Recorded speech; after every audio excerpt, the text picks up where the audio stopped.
Tuluyan na ngang naka-move on ang vlogger na si China Roses sa hiwalayan nila ng kanyang ex-boyfriend slash live-in partner na si Tim Sawyer.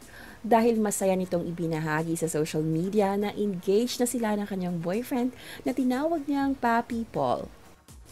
Ilang buwan na rin ang nakalipas mula nang mag-viral sa social media ang kanyang controversial na pagla-live sa Facebook dahil sa pinagtataguan daw siya ng pera ni Tim at mayroon daw itong ibang babae.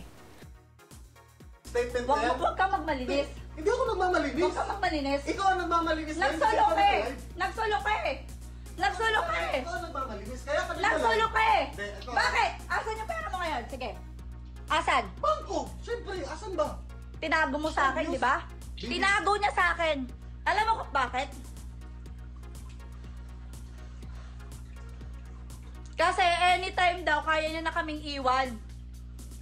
Kaya naman masaya ang mga kaibigan at kapamilya ni China na masaya na ito ulit. Ibinahagi nito ang ilang mga pictures na kuha sa kanilang engagement kasama ang kanyang pamilya. Caption nito, "Yes, yes, yes. Sailed with a kiss and indeed God answers prayers. Thank you, Lord, for this. Bless us more. The man that made love possible. It is not the age but the sincerity of love that goes with it. Thank you, Papi Paul, for making this dream come true. I love you." Natuwa naman ang mga followers ni China sa ibinalita nito.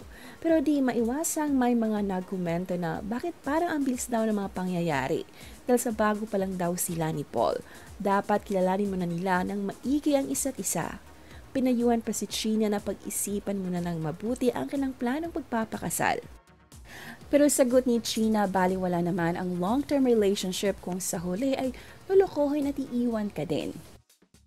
At bukod pa, pumirma na din siya ng kontrata sa Viva at mayroon na daw itong nakalinya na gagawing mga proyekto dito. Komento ng mga netizens mula nang maghiwalay si China at Tim ay sunod-sunod ang naging blessings ng vlogger. Kayo mga kabuzzers, anong masasabi niyo dito? Please leave your comments and don't forget to subscribe. Thank you for watching!